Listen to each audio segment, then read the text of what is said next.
On some nights, the silence feels heavier than sound. No laughter, no music, just the wind moving through dirt roads and empty fields. In the early South, nights like that carried stories. Stories about fear. Stories about things people could not explain. When a man played music that felt too powerful, too skilled, too different, people didn't ask how he learned. They asked who helped him. And when the answer made them uncomfortable, they created another one. They said talent like that had a source. A dark one. They said no black man could change music that deeply without paying a price. They said greatness always comes with a debt. For decades, one name has stood at the center of that belief. A man remembered less for his life and more for a rumor. Tonight is not about superstition. It is about how fear rewrites history, how myths replace truth, and how one young blues musician became a symbol instead of a human being. Before the Crossroads became a legend, it was just a road. Before the devil entered the story, there was a boy trying to survive. And that story deserves to be told. Robert Johnson was born into a world that did not forgive mistakes. Mississippi in the early 1900s was a place where survival mattered more than dreams. His life began with instability. His biological father was gone before he ever learned his name. The man who raised him carried another name, another history, and another set of problems. Land ownership brought danger. Black success attracted attention that could turn deadly. Threats forced disappearances. Names were changed not for ambition, but for protection. By the time Robert was old enough to understand, home was never permanent. Families moved. Doors closed. Certainty never stayed long. Music entered his life quietly. Not through lessons, not through schools, but through observation. He listened. Radios carried voices from far away. Juke joints carried stories no church would repeat. Men played guitars that sounded like conversations with pain itself. Robert wanted that sound. He learned the only way he could. By watching hands. By copying movements. By creating instruments from scraps when nothing else was available. A wire. A bottle.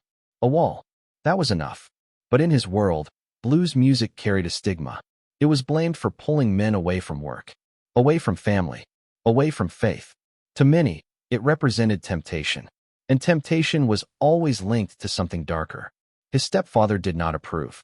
He wanted Robert in the fields, picking cotton, following the path already laid out. Robert refused. That refusal came with consequences. As a teenager, he married a young girl named Virginia Travis. For her, he tried to abandon music. He took work in the fields. He did what was expected of a husband. Then everything collapsed. Virginia died during childbirth. So did their baby. By the time Robert arrived, both were already gone. There were no words for that kind of loss. Only blame. Her family pointed at the guitar. They called it the reason. They said the music brought death with it. Robert walked away with grief heavier than anything he had known. And once again, music was the only thing that answered. He followed older bluesmen. He listened more than he spoke. He tried to play. And when he finally stepped on stage, the reaction was brutal. Laughter. Boos. Dismissal. Humiliated, Robert disappeared. No goodbye. No explanation. Just silence. And when silence finally broke, it would change everything. When Robert Johnson came back, he did not announce himself. He simply walked into town, picked up a guitar, and played. The same rooms that once laughed at him fell silent. What people heard did not make sense to them. It sounded complete, as if rhythm, melody, and bass were happening at the same time. His fingers moved independently. One hand told the story, the other answered it. People leaned forward. They searched the corners of the room. Some swore they heard two guitars. But there was only one man. The change was too sudden, too dramatic. Months earlier, he could barely keep time. Now he controlled it. He could hear a song once and repeat it exactly. He could slide between notes like a voice bending words. He could make the guitar breathe. No one wanted to hear about practice. No one wanted to hear about discipline. They wanted a reason that felt easier. That is when the story appeared. They talked about a crossroads. A lonely road late at night. A man dressed in black. A guitar tuned by unseen hands. The story spread because it fit the fear. But there was another version, spoken quietly. Some said Robert spent his missing months learning. Learning obsessively. Learning from anyone willing to teach. They said he practiced until his fingers bled. That he played where no one complained about noise. That he treated the guitar like survival itself. Even those explanations fed the legend. Graveyards. Isolation. Midnight sessions. People heard what they wanted to hear. What could not be denied was this. Robert Johnson was now the most dangerous guitarist in the Delta. He moved constantly, from Mississippi to Arkansas, from small towns to smaller rooms. He played for coins, for drinks, for a place to sleep. Musicians watched him carefully. Some copied him, others avoided him. Eventually, his sound reached the right ears. A record store owner heard something special. Introductions were made. A chance to record followed. Not in luxury, not with protection, but it was enough. In those small recording rooms, Robert captured something rare. Songs that carried fear. Songs that carried desire. Songs that carried loneliness without asking permission. He turned his back while recording. Not out of superstition. Out of control. He wanted the sound to bounce. To surround him. To trap the listener. In a short time, he recorded nearly 30 songs. He was paid once. In cash. No royalties. No future promises. Still, he believed his voice had finally escaped the Delta. He did not know the price of being heard, or how close the end really was. Success never settled around him. It passed through. He kept moving, town to town, night to night. The applause was small. The money was smaller. And danger followed wherever he stayed too long. Robert Johnson lived without protection. No contracts. No managers. No one to step between him and trouble. He trusted the road. And the road is never kind. Women were drawn to him, not because he promised anything, but because his music said what many men never could. That attention came with consequences. Jealous husbands watched. Rumors spread. Warnings were ignored. By the summer of 1938, Robert was playing at a small club near Greenwood, Mississippi. The room was familiar. The crowd was comfortable. The night felt routine. What he did not know was that the owner of the club had reason to hate him. During a break, Robert reached for a bottle of corn liquor. It had already been opened. Someone nearby tried to stop him. He drank anyway. Not long after, his body reacted violently. Pain twisted his stomach. His strength faded. Blood followed. He tried to stand. He tried to finish the set. He couldn't. Friends carried him away from the music, away from the crowd, away from help. For 2 days, he suffered. There was no hospital prepared to save a black man in that condition. There was no medicine made available to him. On August 16, 1938, Robert Johnson died. He was 27 years old. No investigation followed. No justice arrived. Only stories. Some said poison. Some said mothballs mixed into the liquor. Others returned to the old explanation. They said the devil had come to collect. Even in death, the myth refused to let him rest. He was buried without ceremony, without certainty. Different towns claimed him. Different churches marked the ground. That was not unusual. Many black lives ended without records, without markers, without names carved in stone. What made his death different was what followed. He was gone just as opportunity finally appeared. Invitations were coming. Larger stages were possible. The road ended one step before everything could change.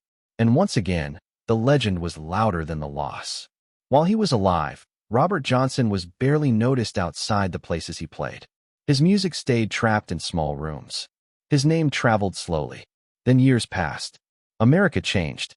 Music changed. And suddenly, people were listening for something older. In 1961, his recordings were reissued. Not as history, but as discovery. Young musicians heard something they had never been taught. Emotion without polish.